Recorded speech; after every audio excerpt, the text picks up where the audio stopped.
So that brings us to our next speaker. And her name's Cindy Tonkin, a very dear friend of mine, God bless you. Now, Cindy's going to talk to you guys today about presentation mastery. So can I see a show of hands who would do some form of public speaking, whether it's up in front of people in a microphone, whether it's in a networking event, whether it's to a boardroom? Who does that? Who does that? Who rocks it? Who's awesome? Judith, well done! Awesome, good on you. There's always room for improvement, isn't there? And this is one of the key elements to being an amazing leader.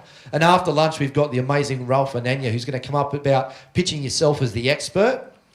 And there's lots of ways to do that. Now, we can actually piggyback off that with Cindy about then getting up on stage and just being that amazing person who's going to deliver an amazing message.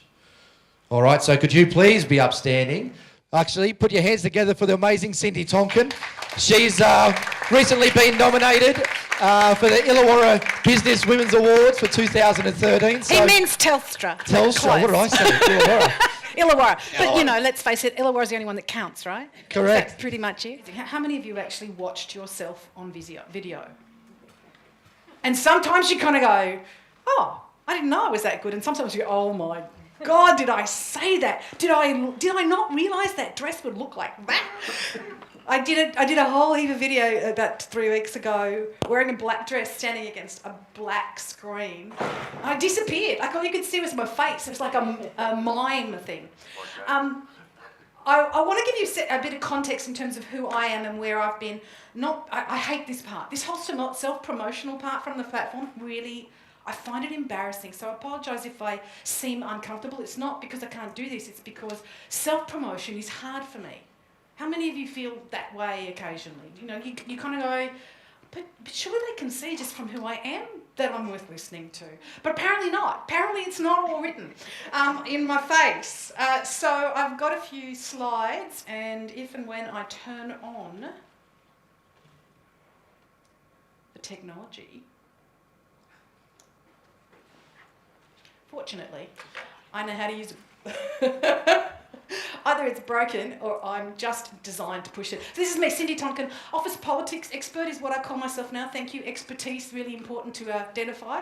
I used to call myself the consultant's consultant. I mostly work in corporate. That's where most of my money comes from. Most of my joy comes from working with small business, especially service businesses, consultancy kinds of businesses. So as the consultant's consultant, I wrote a book in 1999 called The Australian Consultant's Guide, which sold 3,000, 4,000 copies in the first year, made it a bestseller. I now self-published that. They gave me back the rights in 2003. So you'll see there's 5 books there. 2 of them were published by mainstream publishers before I discovered that it was actually quicker, easier, and more effective to do it myself. 2 years from the time you give them the manuscript till you can actually see it in Dymocks or Officeworks or whatever bookshops are actually currently left. 2 years. All I had to do, I can do in 20 minutes. I mean, some of the stuff Andy was talking about in terms of leveraging technology, oh my goodness, I can get an ebook out in 24 hours. How is it that a mainstream publisher, what a surprise that mainstream publishers are having problems. I was recently nominated for the Business Women's Award, and it kind of says something about me. I got an email saying, you've been nominated, but the person wishes to remain anonymous. And was I happy about being nominated? No. I was pissed off that somebody had nominated me and wouldn't say who they were. What kind of craziness is that? It took me like 4 weeks before I actually this is a big deal. So yeah, I'm in the process of doing the thing. These are some of my clients, just to give you a sense of the kind of corporates I work with. In the last 13 years, 74% of my business has been referral or repeat business. So once people work with me, they want to keep on working with me. I'm much better the second time around. People warm to me. So if you're hating me right now, don't worry. By the end, you'll be going, oh yeah, that was useful. And I have to say, I've been to some really terrible conferences and presentations. How many of you have been to terrible conferences and presentations where you go, what the hell? I've learned so much from those people just from the fact of pushing against them. Like, oh, they didn't introduce themselves. points against them. I must introduce myself. They didn't. They told an offensive joke at the beginning. Don't tell offensive jokes. I learned just as much from people who are not great as people who are. But what I want to talk to you about today is what would make you a better presenter. Now, in order to do that, I'm going to ask you to talk to the people at your table. So the question, what better means? Have I got one of those little... No. You define what better means. So for some people in this room, being better is going to be, I'm more confident. For some people in this room, being better is going to be more entertaining. For some people in this room, being better is going to mean not actually sitting up all night the night before going, have I got everything, have I got everything, have I got everything? Because no matter how good you are, that could still be something that happens to you. I have very good friends who present professionally who literally do not sleep the night before. They just don't, no matter how big or small it is. So the question is, what would make you a better presenter? Talk to the people on your table, and then I'll ask you, what are the kinds of things you need? Because I'm a bit over people turning up and giving me what they think I need rather than what I actually need. So if you'd like to get what you want out of this, tell me what would make you better, and then we'll set the agenda based on that. Cool? Yeah? I'll give you 2 minutes, which I'll half time with a half of a timer. Thanks. Go. Music would be great. Thank you.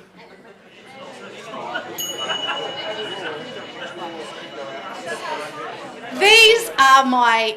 2 minutes is gone. Sorry. Quick as that, wasn't it? Amazing. These are tingshaw bells. They apparently, someone who actually reads whatever language this is told me that the words inside here are essentially peace and happiness and love. I use them because even when we stop the music, people kind of don't hear it because you're in you're absorbed. And I hate interrupting you because part of why you're here is to network with each other. And I want to give you value, so sorry. If you hear these, you'll know it's time to kind of wrap up. So tell me, let's get a sense, what is it that you want? Look, you've got... Yes! What is it that would make you a better presenter? Didn't I see your hand? No, that was me. Oh, it's your hand. I'm happy to say. Kim and I were discussing about how to be more effective, so getting our message across. Yeah. We've got all these awesome ideas we've got all these awesome ideas in our head, and we wanted to kind of get the message out there, so we're speeding along and did I miss something, Just getting a more effective message out there. Okay, beautiful. Is that about structure? Partly to go Partly. This first, then that, and then the other thing? Partly, but because we're so excited about our message.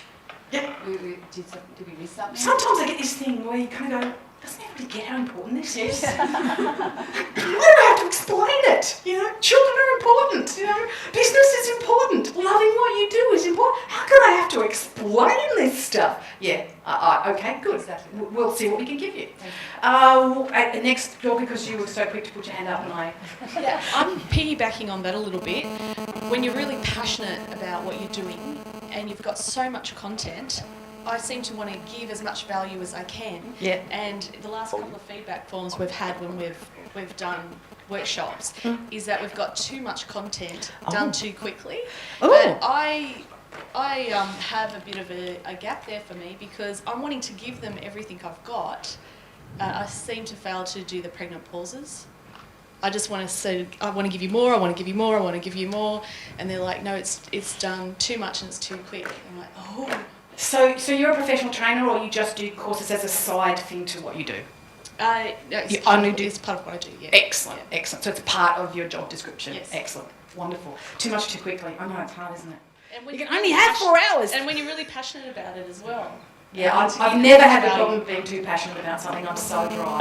I'm so ordinary. Exactly, I know. Just adding to that, it's actually just talking to you. Talking too quickly? I reckon just let them catch up. One of the things I'm very strong on, and Andy said it earlier, is people want you to be real. And I found over time, there are some techniques for slowing down talking, but what I've found over time is you find the people who get you Does it make sense? And so I know I don't work particularly well with certain kinds of audiences, but I work smashingly with other kinds of audiences. People just want you to be real, as Andy said, and one of my big things is be more you. I ran a public program about 2 weeks ago, 7th and 8th of May. I was working with a senior woman from ex-major bank. No, the bank's not ex, she's ex from the bank, if that makes sense.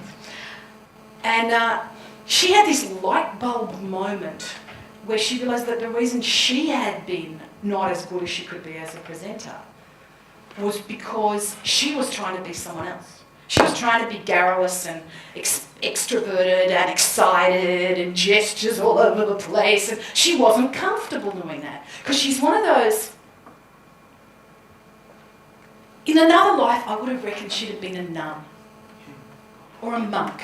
You know, just the most calm, just serene kind of person.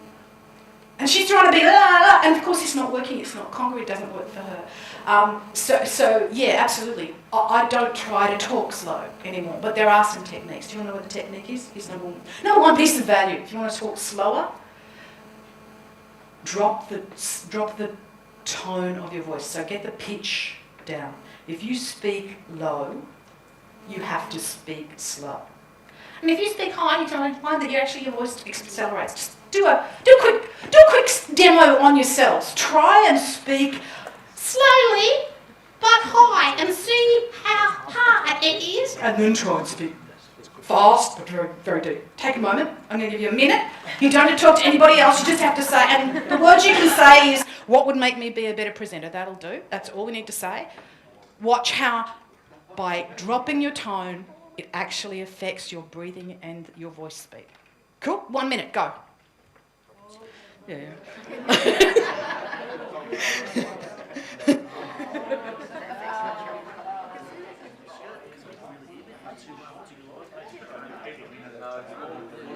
I reckon you had enough time to do that, didn't you? I heard some of you do it and some of you did it in your heads. So excellent. Good question. That's a tip. We will come back to yours. I'm not abandoning them. I just was like, this is the best, the easiest, fastest thing to answer that question. You've got one about what would make you better? We were talking, so we had just confidence in general. Confidence in general. Is there any more specific than that? We're all just saying having more confidence. Yep, just generally more confidence. Is it confidence when you start, confidence in the middle, confidence at the end? Confidence at the beginning. Confidence at the beginning? Yeah. People tell me when they have confidence at the beginning, then the rest becomes easy. So there are some people I know who just rehearsed the first 4 sentences. She didn't want to talk into the microphone. Okay, good, excellent. Sorry, that was Yep. my personal one was, I have trouble with self-promoting. Yeah, sorry. Just what you're saying at the beginning, I do have that. Well, if you know me, you'll know I'm good. Yeah. Sort of. Yeah, and add to that a dose of, and this is so important, why would I have to explain it to you? So how to do that, I guess, in a way that feels natural. Yep. Yeah, I'm very uncertain how to pull that together. Yeah. It's a common problem for women, I find. I don't know why. Self-promo, and that particular marker needs more ink. Self-promo. Now, I heard over behind me somebody talking about knowing your topic. Was that an answer to the confidence question? I think it would. If you know what you're talking about, just whatever the topic is, know your industry or whatever it may be you're talking about.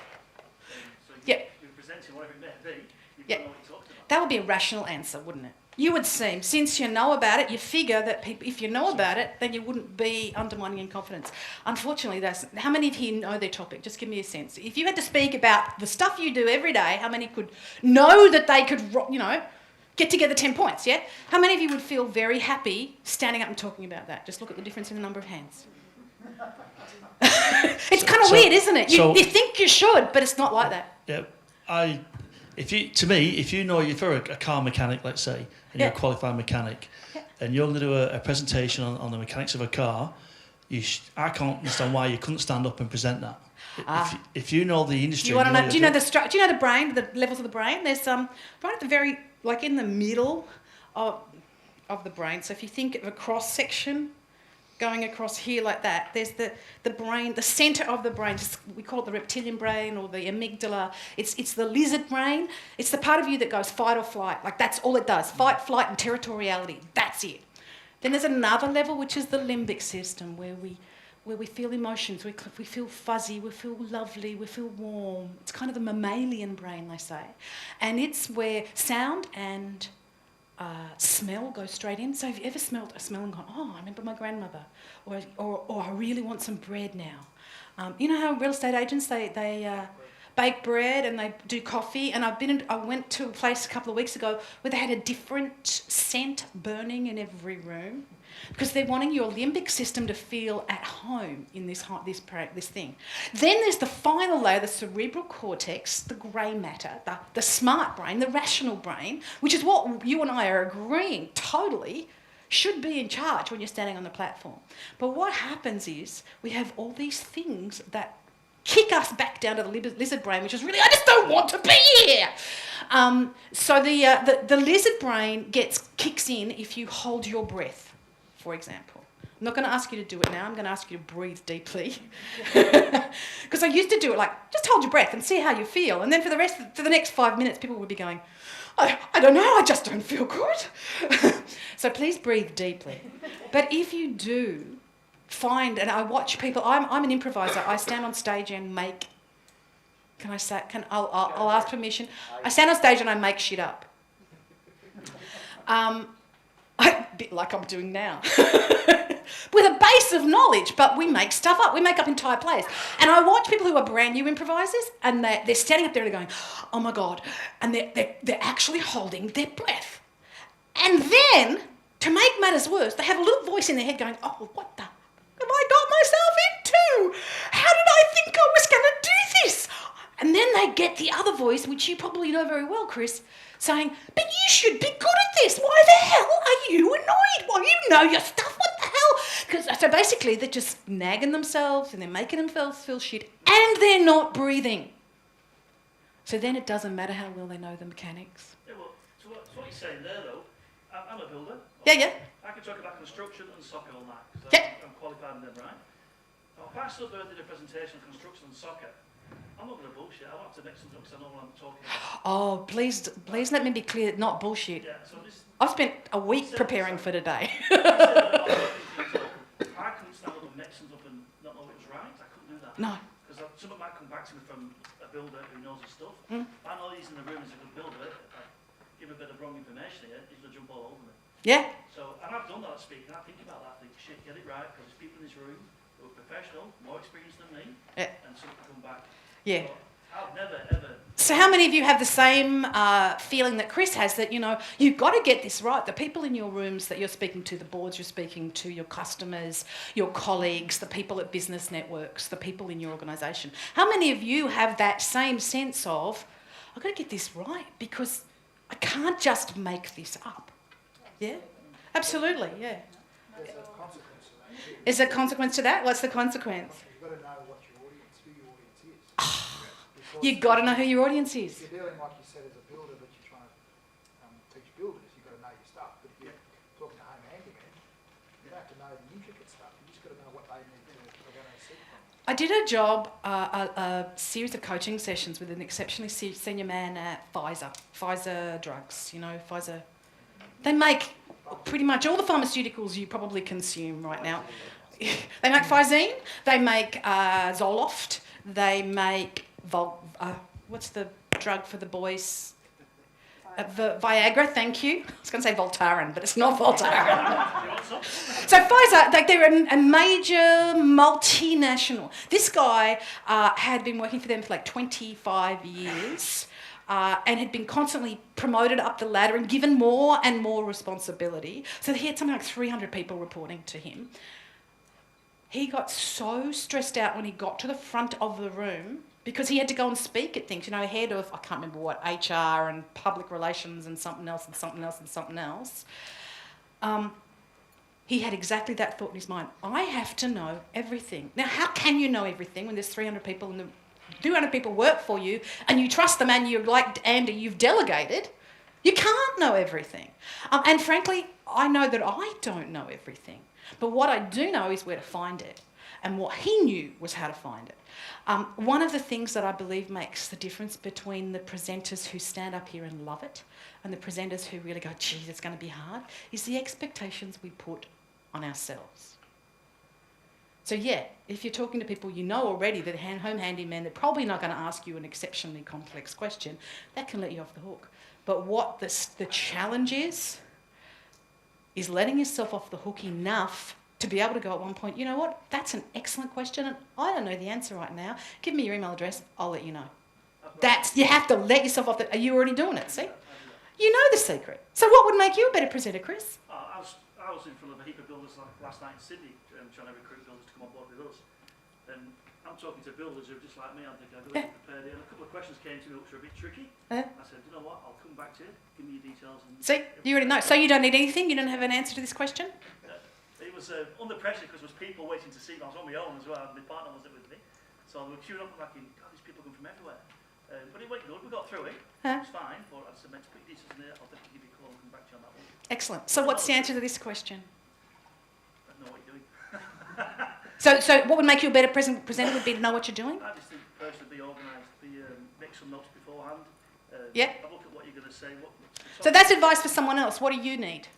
What do I need? Probably a bit of help sometimes. Someone with me. Excellent. That would have helped me last night. Beautiful. If my business partner couldn't be there last night, it was in Sydney. Logistics. You need help. You need an assistant. I want a wife. Yeah. What's saying now? I just want a wife. Last night, what happened with me, I was told there wasn't that many people going to be there, and there was a shitload of people there. It's a terrible thing. Wow. He was told there was going to be hardly anyone there and a shitload of people turned up. I hate that. Suddenly you're like, oh my God, I'm more successful than I think I am. Does anybody else have anything else they want to add to our list of what would make you a better presenter so I can give you what you need? Yeah, I think at times you can possibly be over-prepared, over-planned, over-anal. So that would make you a better presenter if you were... No, I am that person. Oh, you are and over-prepared? therefore, when I'm presenting, I can be as boring as batshit because all I want to do is follow my plan, get my information and my knowledge transferred, and everyone can see. It's similar to this too much too quickly, and it's because you're over. How long is over preparing? Well, if you're doing an hour's presentation and you've sat and learnt it verbatim, for instance. You've done that? I've done that. I love you. I don't think I could ever do that. So being able to read the crowd and roll with the direction that the general conversation is happening in, I think is really important. Absolutely, absolutely. Anybody else? I have the opposite, so... Underprepared? Oh, yeah, that too. But, my thing is generally kind of going with the moment. Yes. And... Forgetting the content. Yeah.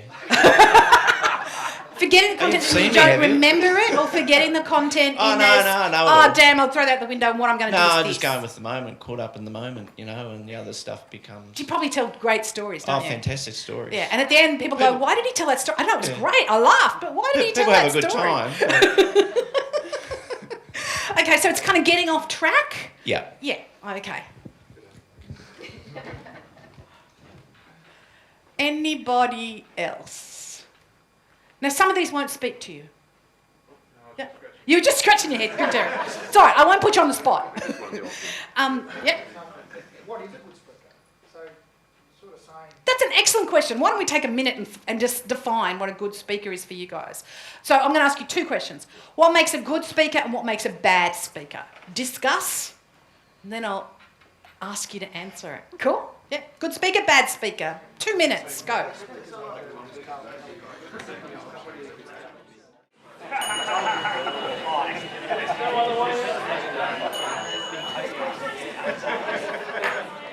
Oops. Okay. I just had, just to give you a sense of getting off track thing, and in terms of preparation, because I'm an improviser and because I have 20 plus, actually 1986, nearly 30 years of doing this kind of stuff, I tend to have in my mind, getting off track, I have in my mind one outcome. My outcome for you as an audience, because I haven't done a deep needs analysis, my outcome for you is to give you something of value. And now I kind of know what kind of value you want, I have changed my plan. That doesn't mean I haven't prepared. Believe me, I prepared. There's a truckload of things in the back, just in case you need it. Here's the story. So my outcome for you guys is to give you something useful. I just had a quick chat with Steve, and what I'm going to do after we've answered this question, I'm giving you time to think about it. After we've answered this question, I'm going to ask 3 of you to volunteer to come up here and be live demos. Does that make sense? You won't have to be prepared. We'll just ask you to talk, introduce yourself. So it'll be data you know. But when we're answering this question now about who's the what makes a good presenter and what makes a bad one, you can think whether you want to be that person. Now, Steve and I had this. He went, we don't want the people who are always gonna put their hand up. We want the people who wouldn't normally, but are kind of like, I'll be brave in front of this intimate group. I'll be brave because it will give me value. Some of you don't. You don't have to, but if you want to.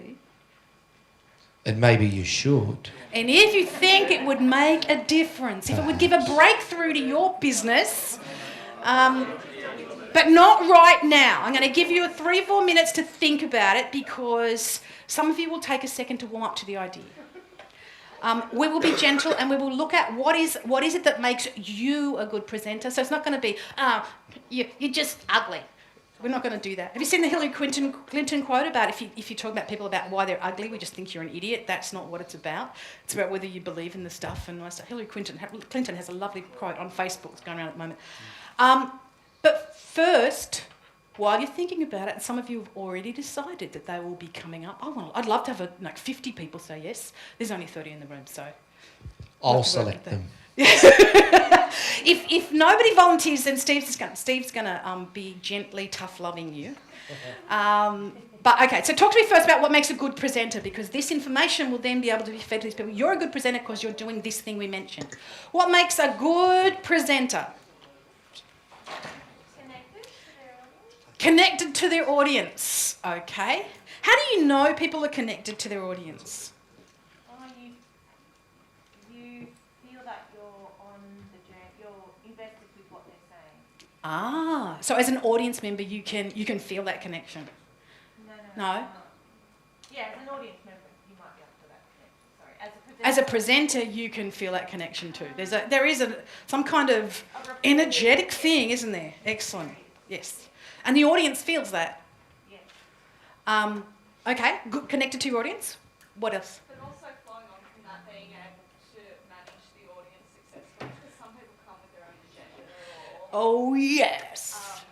So being able to then keep on task as well, while without being perceived as a mean person. Yeah. I had another word in my head, but I thought it probably wasn't appropriate to stay in. So manage the audience and keep connected. Yeah, absolutely.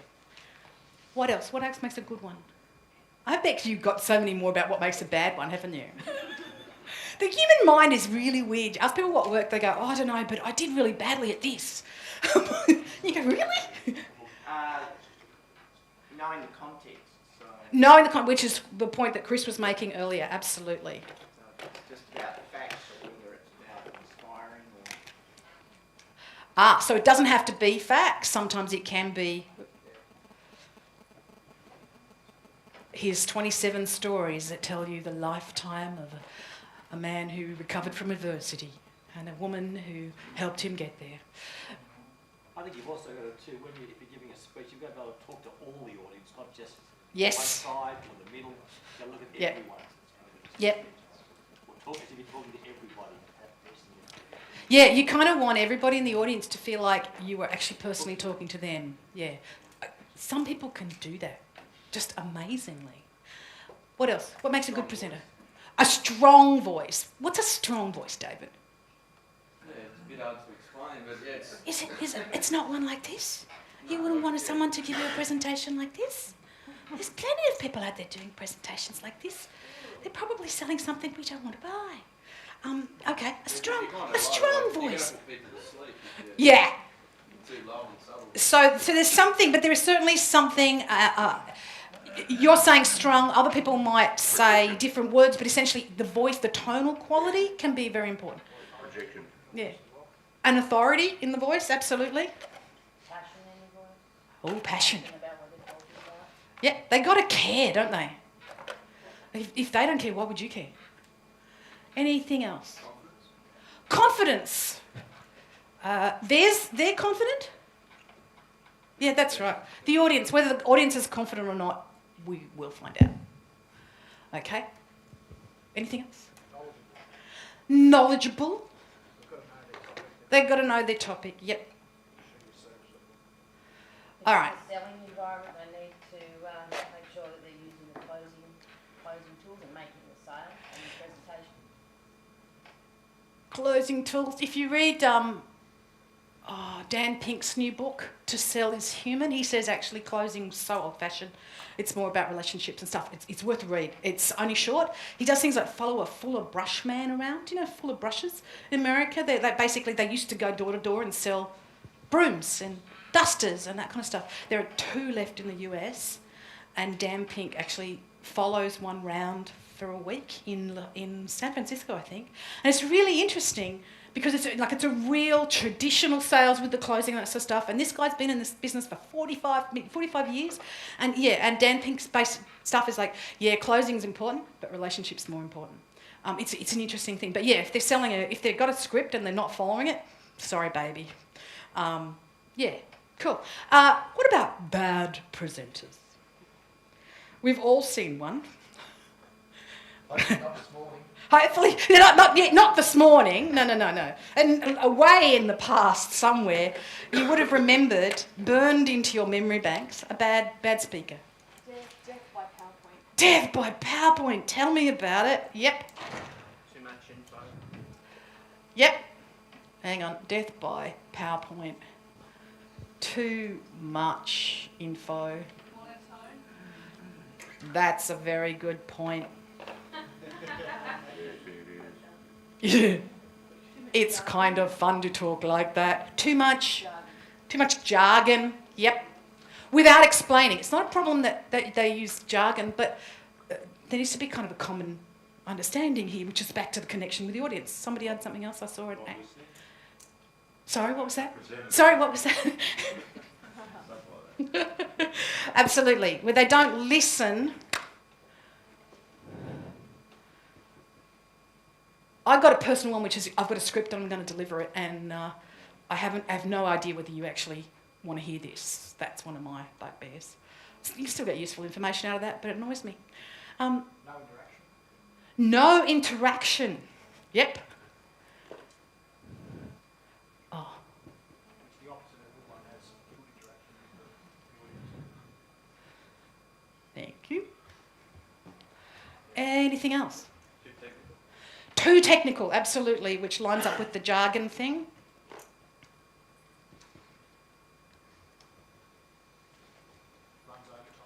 Runs over time. Yeah. I think there's a whole lot of environmental issues, like when you got up, you adjusted the sound for the speaker to be aware of those things. Yep. The temperature, the light, is it after lunch? Absolutely. Say, after lunch on day 4 of it. Yeah. By the way, I'm not repeating the questions or what people are saying. Are you actually hearing over here when they're speaking? Yeah, okay, good. So if you don't hear what they've said, let me know. Because I just wrote down one word, but there were some other priceless things about sound. One of the biggest things I find is if people are hot or cold, you can't be good. Like they have to be, there's a thing. And any of you who've run training programs will know the most important thing of all is morning tea. Morning tea's bad. Your feedback forms will talk about, well, you could have, it was a cold day and you gave us ice blocks. And it was a hot day and you gave us hot food. What are you thinking? It's really important to people. Context matters. You change the context, different things become important. Anything else that's about a bad speaker? Going off topic. Going off topic, or David, I would never believe that's true. But okay, going off topic, which is interesting because some of these things are coming back to what you have already said you would want to be better at. I can say this, if you ever go off topic, you have a story and you find you're going, oh shit, I'm telling a great story, they're laughing a lot, but what's the point? Here's the thing I would say to you. You then have a sentence, and the sentence says, please write this down. I'm telling you this story because. And then you find a link. I believe personally you can link anything to anything. You can tell a story about your brand new kittens, and you can go, and the reason I'm telling you this is because we don't do X, but the kittens do X. And we need to do more of that. So I have 2 kittens. I adopted them, to be politically correct, I adopted them for $350. So I bought them 2 weeks ago. And I am absolutely, what I'm most interested in with these kittens is, I compared them to my 16-year-old cat who died about 4 weeks ago. She was so set in her ways. Nothing could be changed. You know, if you moved her food bowl 6 inches to the left, she was in conniptions. If you opened the back door and left it open, instead of just opening the cat door, she was in conniptions. Like, she could not deal with change. These 2 kittens, first of all, they were 6 weeks in the Cat Protection Society. I brought them home. Within 45 minutes, they were like, oh yeah, this is home now. I opened a new door in the house. 10 minutes, yeah, this is home now. Every day I expose them to something. I just changed their cat litter. They have not noticed.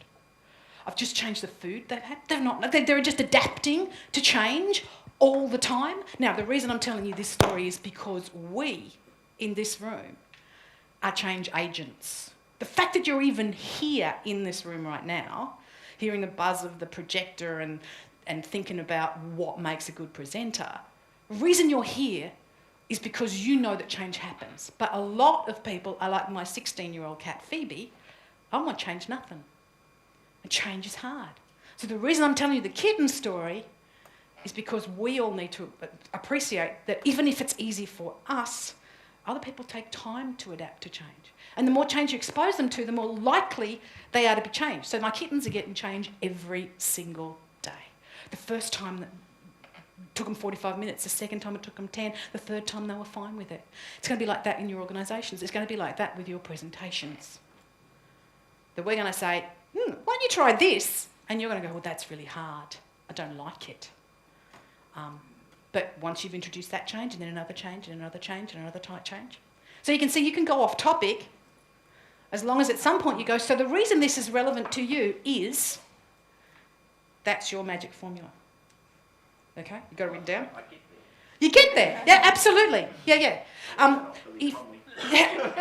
Billy Connolly. Oh, if you want to be a good presenter, watch comedians. Eddie Izzard. I watched a 1989 thing of Eddie Izzard yesterday. I was just blown away. If you haven't seen Eddie Izzard do the Death Star Canteen, go to YouTube. It's worth 7 minutes. It really is. It'll change your life.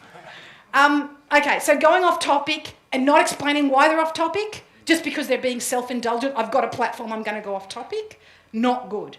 Going off topic and then having people go, bing, oh wow, I can learn this from something else, that's where it becomes fun. Anything else? Yeah. You've forgotten it now, haven't you? No, recently Yeah. I was asked to go to church for my best friend, so I went, I don't go. And it was 3 hours long, and it was doomsday. And I wanted to go off and jump off a bridge by the end of it. And I thought it was the worst presentation. And considering it was, I'm not talking about religion, considering it was, you know, you'd want to go to a church and you'd probably want to be, I don't know, uplifted and inspired or something away. I walked out, I was so depressed. I thought, oh my God, like literally, like really, that was just awful. Mm-hmm. So, what should I write up there? Don't go to church. It's funny. I did this. I had the same experience. I went to my sister's daughter's, so my niece's christening, and I too came out kind of going, that was an opportunity to be inspirational. What happened? I mean, how many of you wish that you had 3 hours of someone's attention to inspire them? to inspire them to buy your product, to inspire them to be on your wavelength values-wise, to inspire them to be part of your stuff. And yeah, it can be a wasted opportunity. So I don't know. I don't know what word to write there, but... Doomsday. Ah, okay. No takeaway. Oh, that was good. We should give you a topic. We should give you I brought chocolate. It's a brunch toasted coconut bar. I bring them as incentives to make people talk, but I haven't had a need to do that. You guys have been really interactive, so thank you. But I do have chocolate, so please keep on being exceptionally good, and I'll give you some. I've got Chupa Chups as well. I don't know if they're gluten-free, but those people who are gluten-free will know. I trust you to look after yourselves. So now is the time where we're going to say, okay, 3 people. Who wants to be? You're not going to have to do anything hard. You're going to just come up and say who you are. And we will, as an audience, be looking for what are you doing right? What are your strengths? I'm not going to ask people to say, do this, like you change what you're doing. We've defined what a good and bad presenter is. We've talked about what some people, and some of you who come up will probably be people who've said, I need to be better at this. But what I'm going to ask this audience to give you is feedback that you won't hear from anybody else. What are you doing right? Cool? So you will be, and I will look after you. Honestly, I will. And Steve will be there, giving tough love if he needs to. I'll look after you. Excellent. Who wants to do it? Excellent. Kim wants to do it. What you were one of the people who said you were really super confident and excellent and happy, yeah? No? Okay, so Kim, come on up. Come on up. Good on you, Kim. Yeah, excellent. One more. Go on, Robert. Awesome. Perfect. Rhonda and... Oh, Terry. Oh, Robert? Robert does. Apparently he does, but Terry apparently does too. Well, we've got a Smith & Sons person up here. Ah, so only one from each company. We probably do need one from the table in the northeastern corner of the room. Northeastern corner. Don't ask me to... Good on you, Robert. Put your hands together, guys. It takes a lot of courage. So, good on you. Don't think of it as sweets. Think of it as a trophy. It's purely a measurement system for how good you've been today. All right, so here's what's going to happen. I'm going to attempt to answer the questions that you initially said, techniques for doing these things, while we're giving feedback to these individuals. That's my job. Your job is, as each person presents themselves, you're looking for what are they doing right? What is great about this person? Because they only have to be themselves. They just have to say, this is me, this is what I do. 30 seconds, not much. There is research. If you've read the book Blink, it's in there, Malcolm Gladwell, great read. There is research that says within 2 seconds of video, you can judge how, they've done it with university professors. They compared a term's worth of lectures with 2 seconds of video, and the student ratings were the same. Within 2 seconds, you can know how good a person's going to be in terms of who they are. Now, when you introduce yourself, tell us the context in which you present, because presenting to builders ain't going to be the same as presenting to homeowners, ain't going to be the same as presenting to a network that you've built, yeah? Or church, for example. So, yeah, cool. You're looking for what are they doing right? Please write down at least 2 things they're doing right so we can give them a barrage of love of how good they are at certain things. If you two want to sit so you don't have to feel like you're in the spotlight, I'm going to turn this off so we can... Powering off. Did I push the wrong button? No, there you go. Just didn't want to have you having lights in your face. Okay, go. Who are you? What are you doing? Tell us. My name's Rhonda Grant. I normally present in the context of a business networking group. I am from the Shellhaven Smith & Sons. My husband owns it and I'm the office manager. I have a background in accounting. I'm a chartered accountant and at the moment I'm pretty much looking after the office, helping out with quotes, estimating, and I think that's about it. Give her a round of applause. It's all right. It's all right. You did great. You did great. Now stand. So What did she do right? What's she good at? What do you see immediately? Very well presented, Yep. very lovely smile, and she was gesturing. Yep, absolutely. Honest. She was very Honest. and believable. Absolutely. Yeah, honest the way she came across. And brave. She was the first one up, yeah? Give her a round of applause for being the first one up. Anything else? Got the energy in her voice. Energy in her voice, absolutely. Voice was strong. Seemed to have a structure, so she actually went through the form. Yep. And did it in A, B, C, answered the questions that we set you. Good work. Excellent. Anything else? Great eye contact across the room. Yes. Turning and looking across the room. Yeah, you generalised your eye contact. Excellent. You're well dressed too, by the way. I don't know if you did that on purpose or whether it's just who you are. Part of the policy. Sorry, was that? Part of the policy. Part of the policy? Okay, excellent, fantastic. Anything else? Anything else she did well? How did you feel about it? A little bit nervous. I can feel my heart going faster, and Yeah. you just have to try and stay on topic and try and think of the next thing you're going to say. Because you think you're an expert on yourself. You think you've got years and years, as Chris would say, years and years of doing this. But then they go, introduce you, go, oh my God, introduce myself. You did exceptionally well. Is there anything you would have changed? Probably not using the word I think I went Oh. something. Did anybody notice Did you think it was excessive? 3 people. The rest of people went, no, I wasn't listening to that. I was watching you and going, what are you doing right? What are you doing right? What you preload your audience with, by the way, makes a difference. So if you get up and say, I'm feeling really nervous, could you just, notice how nervous I am? People are going to go, oh my God, she's nervous. You get up and go, I would love you to understand the important things that I'm about to tell you. At the end, I'm going to ask you, what are the 3 most important things you got from what I said today? Then the focus is not on you, it's on them. So there's a difference between being self-conscious and audience-focused.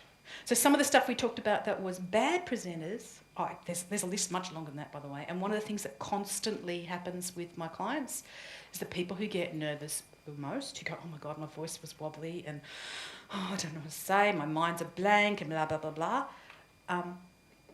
They're noticing what's happening in here rather than what's happening out there. And when you go, this is why people say, picture the audience naked. It doesn't work for me. My powers of picturing nude people, I'd rather see them nude, some of them, not all of them. But this is the picturing nude is essentially about that, about putting the focus out there. Do you want to do it again and change whatever it was you needed to change, now that you know what you're going to say? First tip, breathe. Breathe right down here. You ever done belly breathing stuff? Yoga, dance, meditation. When you stand, they talk about belly breathing. Do that. Do that now. Excellent. I think this is still on because it's making a noise. Ladies and gentlemen, a loud round of applause. Let's hear it for the next speaker. Thank you very much. So my name's Rhonda Grant.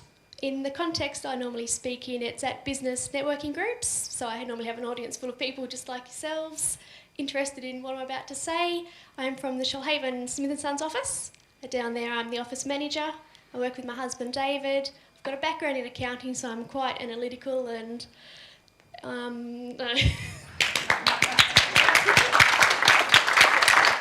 Did you see the strength of the second time around? This is why I say to people, you must rehearse. The audience, where your words and your body are out of sync, I'm talking confident, but I'm not confident, people are going to believe your body. We heard in your tonality that you were way more confident that second time. So when you practice it, you've got to practice having a strong voice and a strong pose. But brilliant work, yeah? And a massive change for just having had 10 seconds to get used to standing here.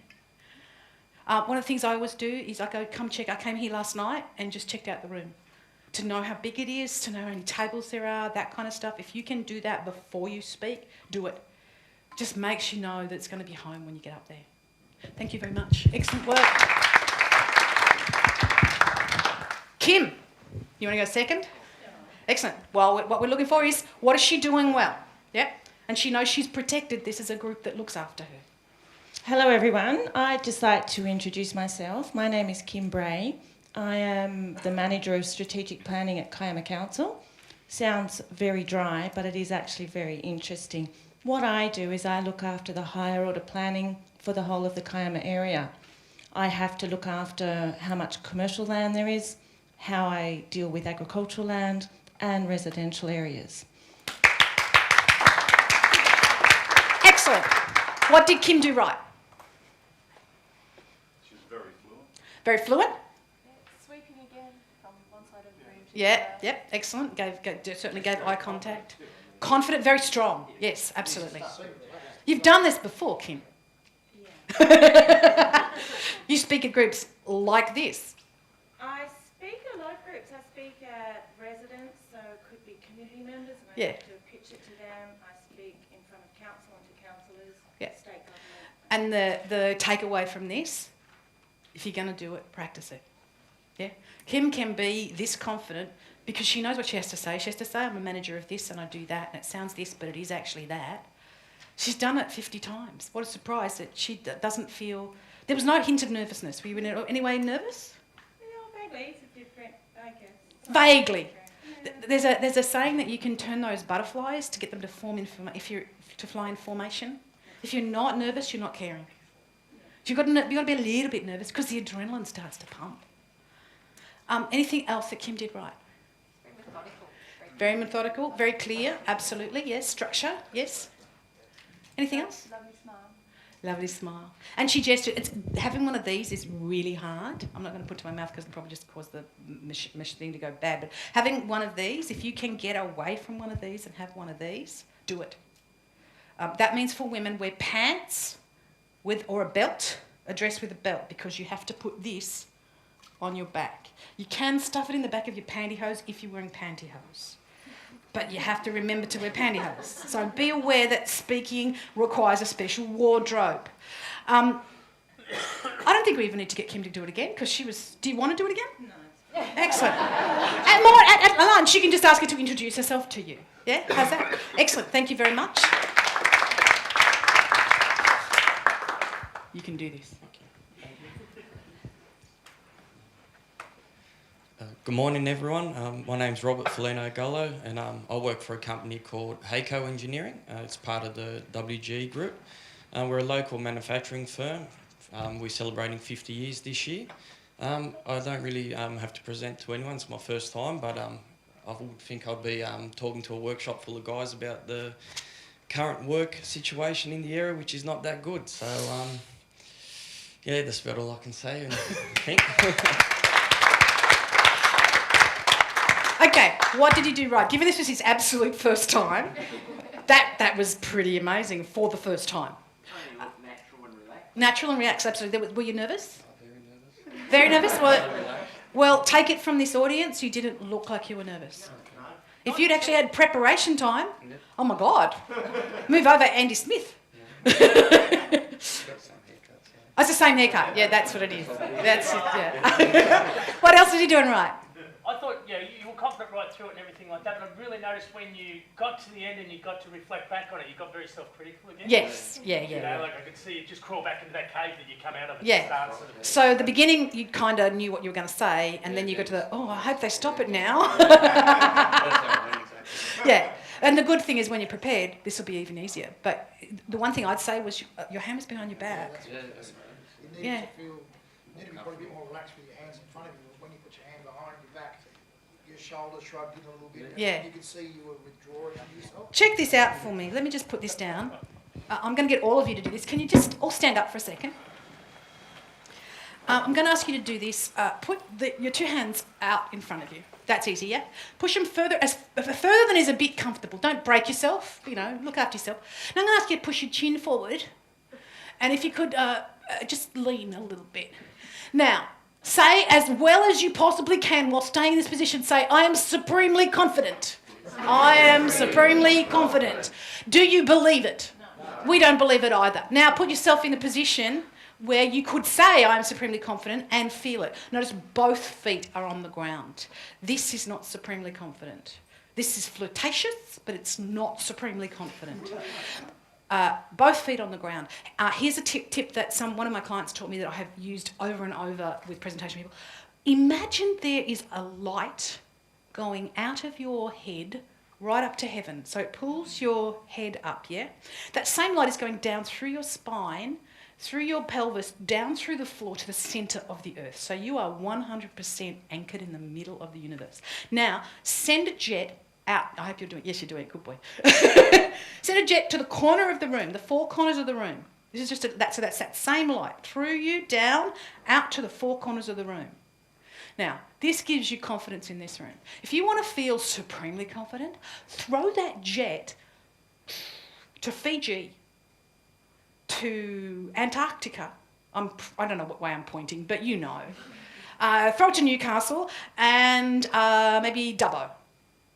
Now, some of you will be going, oh my God, I didn't realise I could feel so powerful. Some of you are going, I don't know what the fuck she's talking about. That's all right. This is how you can feel supremely confident. So now say, I'm supremely confident. I'm supremely confident. How much more do you believe it? Your body speaks louder than anything else. So when you believe it, your body knows and the audience knows. Now, you were incredibly confident the first time. Stay in that position. Throw the darts out. Throw the light. Do it again. Now tell me your name, I've forgotten. Robert. Okay? Robert's going to do it again. And when you're finished, just stop. Okay? Morning everyone, I'm Robert Felino Gullo and I work at a local engineering company called Hayco Engineering. My role in the business is I'm a purchasing officer and the company's celebrating 50 years this year, so it's a great feat for the area.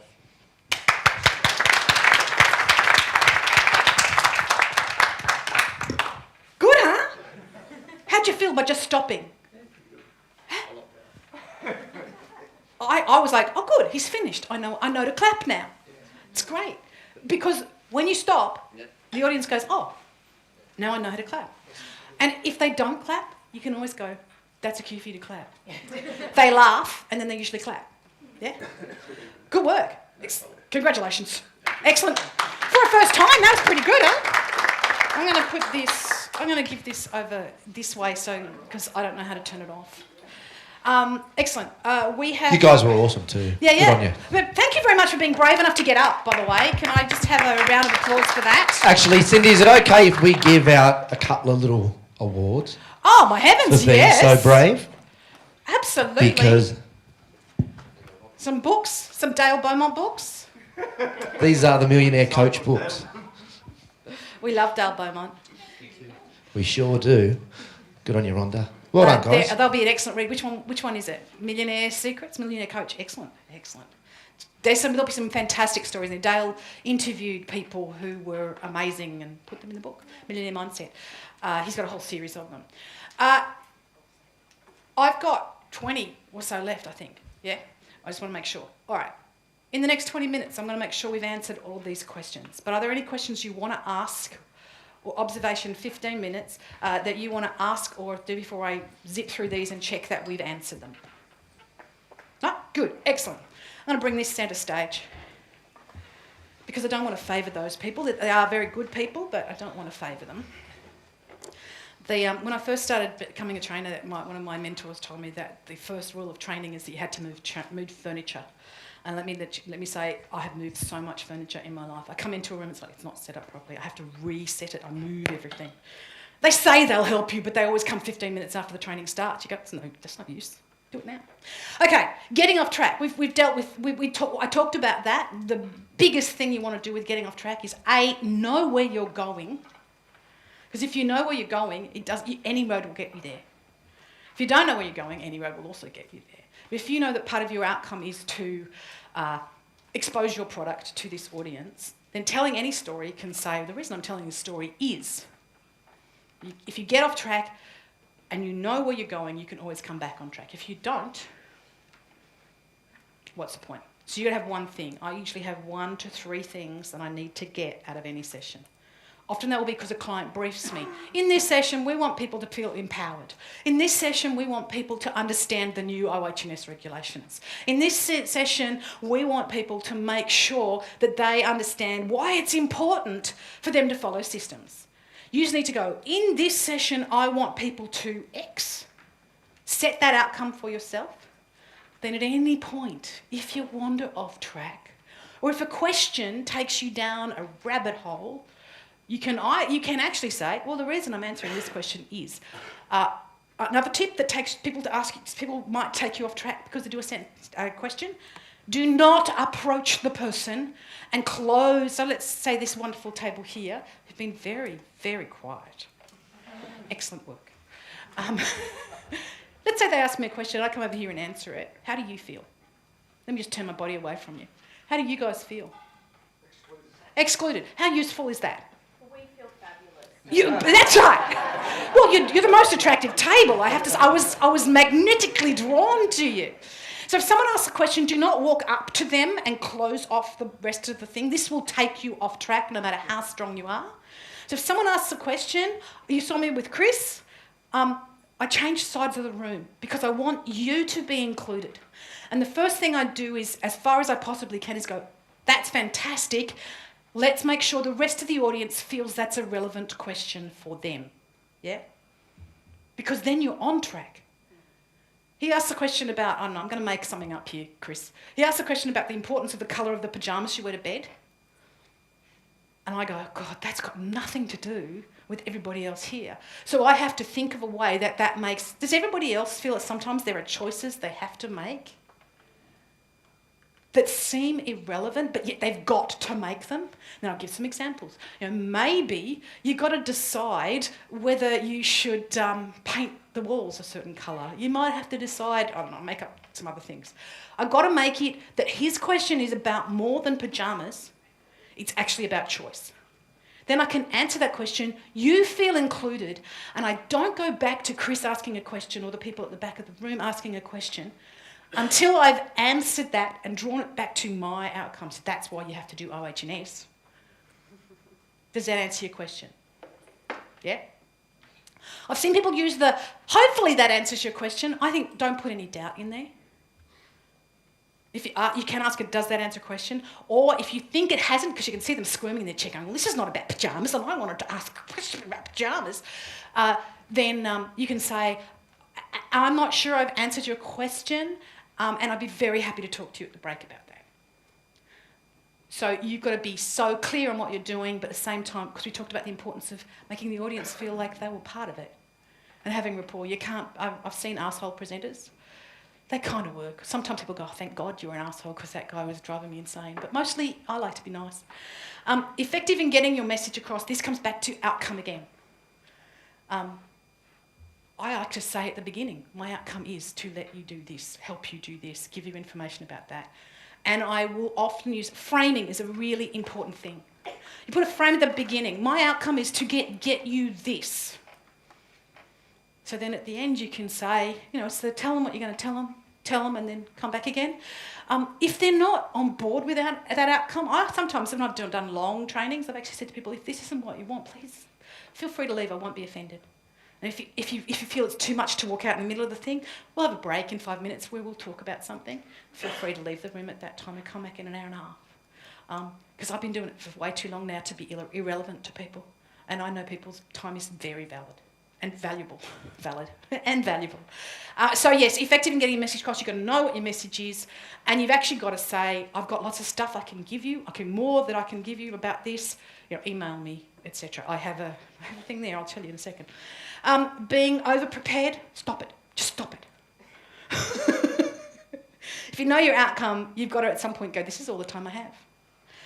And you've got to know your outcome, because those three go right there. Too much too quickly. Slow down, choose the one important thing, come back. Offer them videos online afterwards, offer them a book, offer them a website, whatever. So I just want to go to the previous point about being prepared and time-wise. What happens when you engage with questions and they just keep coming, and people want to keep asking you questions? It's difficult because you can't necessarily stop them because each question has a... Yeah, absolutely.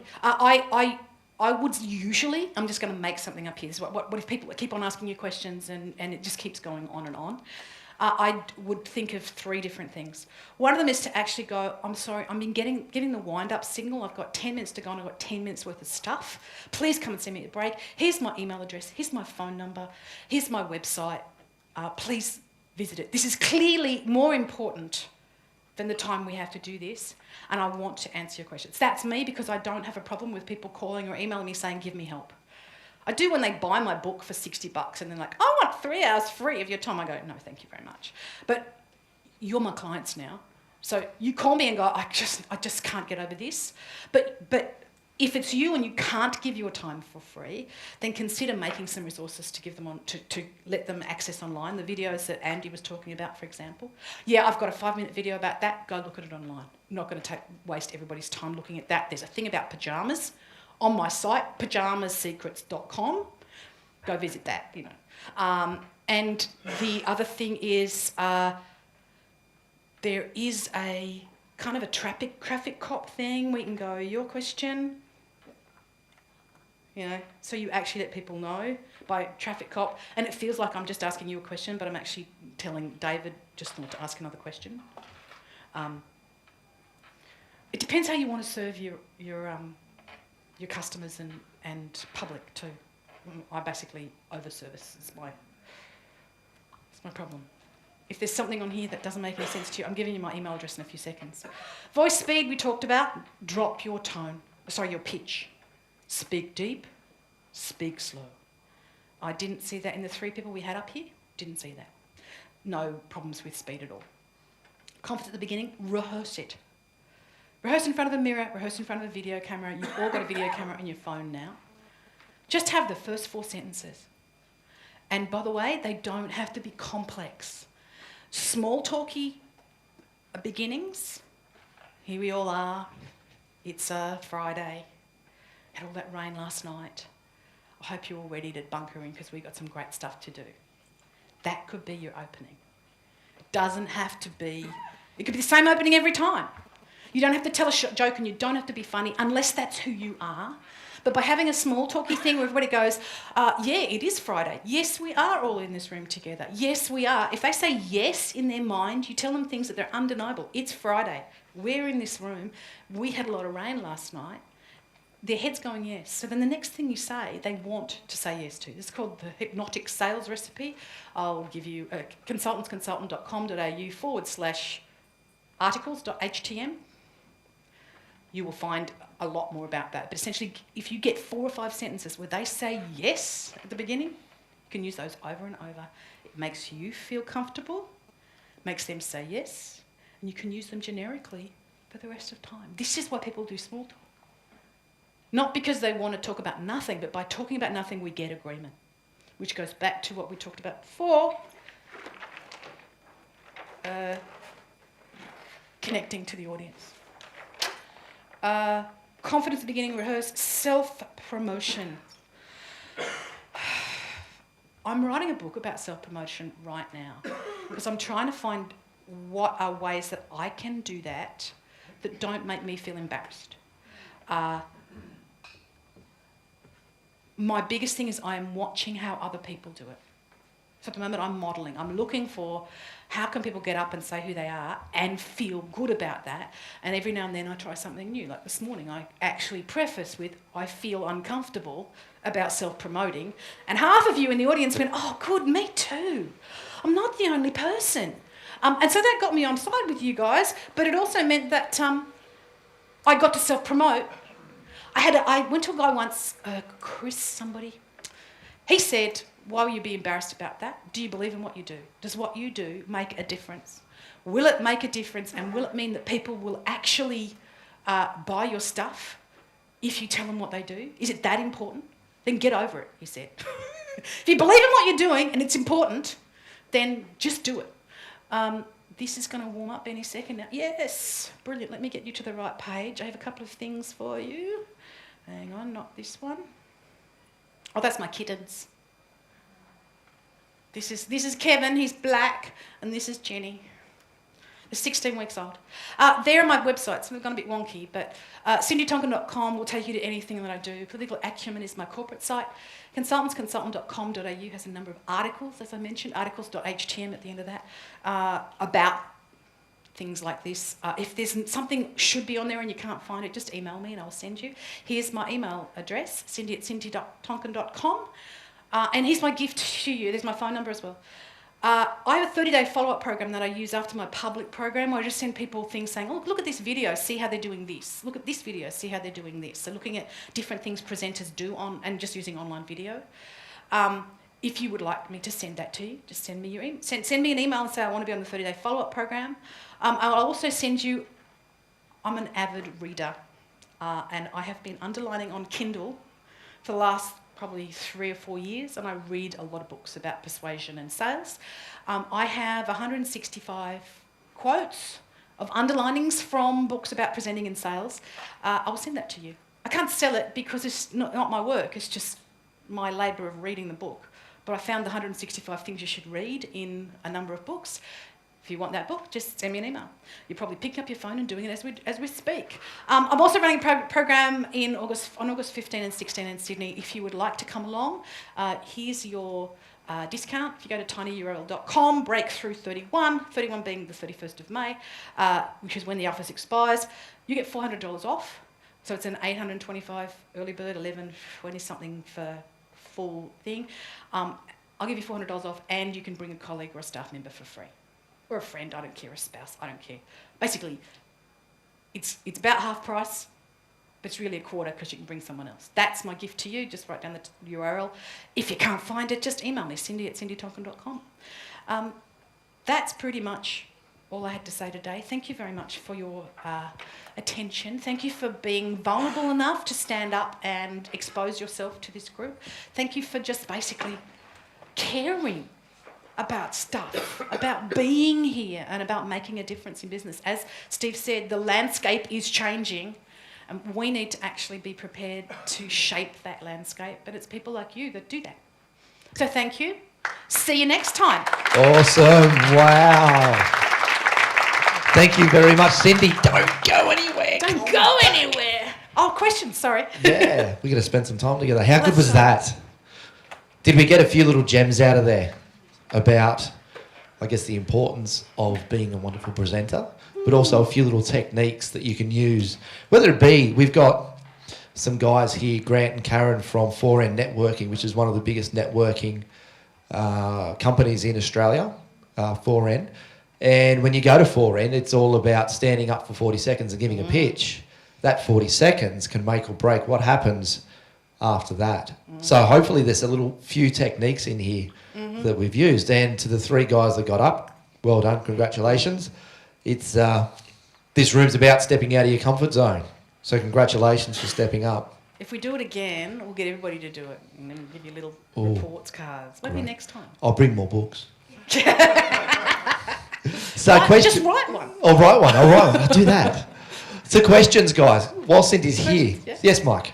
What's your worst example, the worst moment that you had? My personal worst moment is when I had spent an entire day with a entitlement mentality customer service area who hated people. Why do you have this job? Because it's close to home and I can feed the dog at lunch. Why do you have this job? Oh, because I've had it for 40 years. And so that kind of person. And I got to, they hated each other and they hated customers. This is my watershed moment. I didn't train for another 3 years after this. I was like, I'm not doing this again. We'd put together a